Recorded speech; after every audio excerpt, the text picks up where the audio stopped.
Aloha, friends. The last year and a half has been not the best situation for UH and probably for you as well. But UH has made a lot of sacrifices and made a lot of decisions over the last year and a half to make sure you, the fans, have an opportunity to enjoy the Rainbow Warriors and Rainbow Wahine. And that's why we're sitting here today with Director of Athletics, David Matlin. Hi, David. Aloha, Eric. So the reason why you and I are sitting here right now is to talk about the upcoming football season and preparing the unveiling of tickets, season tickets, H Club, along with a few other topics to talk about our new facility. The first thing we want to go into, though, is the situation we are in with tickets. Can you kind of explain to us how everything kind of lays out and what we're expecting for 2021? Yeah. Well, obviously we're going to have a more intimate setting, which is going to be pretty cool. It's going to be a great atmosphere. But in essence, we have about 16,000 commitments to ticket holders when you include students, corporate, visiting teams, and our season ticket holders. But we only have 9,000 seats we're anticipating for next year, so there's no way to include everybody for every game. So what we did is we came up with a model to be as inclusive as possible, to get as many people involved as possible through two vehicles. One is their H Club membership, and second is their term, how long they've been a season ticket holder for. Also, what I think is very important is we're going to hold some seats for season ticket holders who might not get every game, so at least they can get a game or two games. I think that's very important. That's on the inclusiveness portion of it. But really, other than that, what we really need to do is just be very transparent to our customers what we're doing. This is for year one. In year two, we're hoping to expand our capacity, hopefully up towards 15,000, so we can include more of our great fans. So the first year, 9,000. Second year, the plan is 15,000. Yeah, up to 15. We might not quite get there, but that's what our goal is, to try to get there by the year two, year three. You have seen this and I've seen this. People are very vocal and excited about the possibility and, well, the reality of having an on-campus football facility. Now, what have been the hurdles to try and make that happen over the last few months? Well, the biggest challenge is time.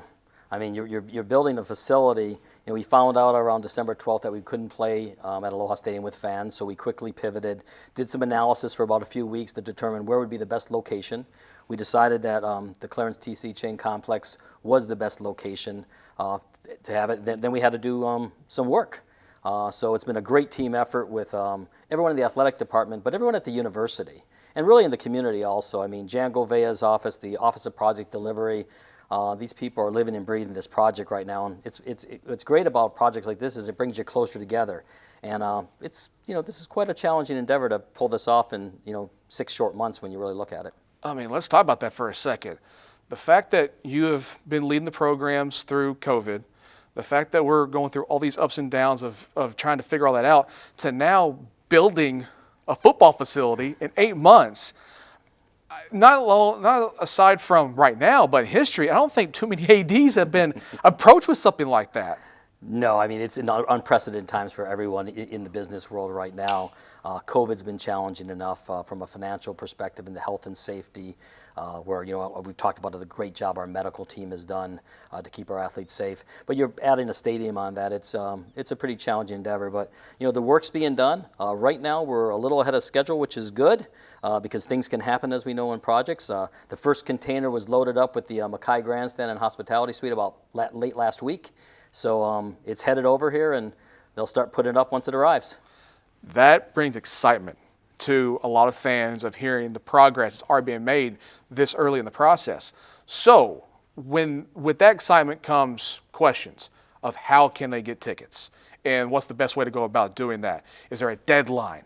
What are we looking at in terms of those type of questions? Yeah, well, we mailed last week letters to all season ticket holders and H Club members to let them know what the process was. I believe the deadline is June 7th for them to evaluate where they're at, and they can possibly put themselves in a better position to get tickets. The best thing they can do is if they have questions, there's numbers where they can call, emails where they can call if there's anything that's not clear. But like I said, our goal was to be as inclusive as we can, and provide as many opportunities for our great fans as possible. When you look at that 9,000 number, is there allocated tickets towards season ticket holders, allocated tickets towards anything else? What are we looking at? Well, we obviously have to take care of the students. So our student number is usually 10% of capacity. We have the visiting team, which is usually 300 to 400 tickets, and then you have some other contractual commitments, and then the rest will really be for season ticket holders. So what can a season ticket holder do to help themselves, to make sure that they can get in to see their team play? Well, what they should do is they should look at the document that they received. Probably all of them should have them by this week, by today really, I think is when they should have it by. And then they should, probably the person they call is David Esterman. That's the contact, and he can give them the information what they do. But there's basically, they have to express their interest, but that they want it, and then they have to look at the level they're at, and they want to see if they want to go to a higher level in the H Club. Now we talk about, you mentioned the excitement stuff. What excites you about what we're looking at right now? Oh, we have a blank slate. You have a blank slate. I mean, Coach Graham and I have had a lot of conversations about this, and I know our marketing team and a lot of people have talked about what can we do that's special on campus. We all know playing on campus is special. There's a lot of things you can do the week leading up to it with the band, with our students. I know Coach Graham is thinking about engaging the students as we enter the field. He's got some pretty unique ideas. And really, I mean, we're really limited by our own imaginations and creativity. And, like I said, I think playing on campus, it's just a special experience. And I know one thing is, I mean, we're going to learn a lot each week. The first week is, when we're playing Portland State on September 4th, I'm sure by the second week we'll make some adjustments to be better, and by year 2 we'll continue to get better. But what excites me the most is that we control the environment, and we're really just limited by our own imaginations. That's why ideas from people are so valuable. So if I'm hearing you correctly, the traditional UH football game of the last few years is going to be very different with here on campus. I think we have the opportunity to really do some special things in Manoa. You were mentioning earlier about things that are going to be accommodations in the stadium. And I'm excited about the possibility of the future. I think a lot of people, you look at what is being planned by you and your team, is there's so many possibilities of things. Is there anything outside of hosting a football game that you're seeing with this facility? Yeah, there's no question. I mean, our plan right now, this is a transitional facility until we get the new stadium. So, right now the target is 2024 we'll be at the new stadium. After that, I think we're going to have this venue that we can use a lot of things for student life activities, whether it be concerts. You have the Hawaii Bowl, obviously, in the short term. High school championship football, potentially. Possibly concerts. I just think a lot of things that we can really be kind of student-centric on a lot of our events that we do on campus. And the beauty is once we build this, it will still be here afterwards for activities and things that can help us generate revenue also for our program.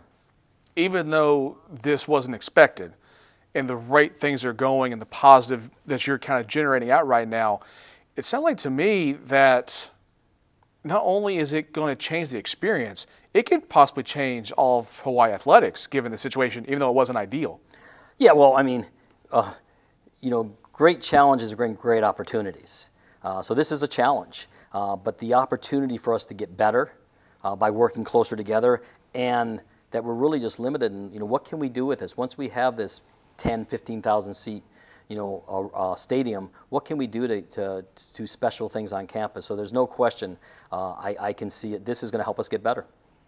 Well, the way that we're looking at things now, September 4th can't get here fast enough. Yeah, we need every day to get the stadium ready. But yeah, I mean, I'm real excited to watch our Rainbow Warrior football team exit from their locker room onto the field. For a lot of fans who are starved to see in-person events because we missed that last year. David, thank you. I know the fans are going to appreciate how everything's been going these next few months. Looking forward to when everything really gets unveiled. Aloha. Thank you. That is David Matlin, our Director of Athletics. I'm Eric Matthews, and this has been a WarriorCast exclusive.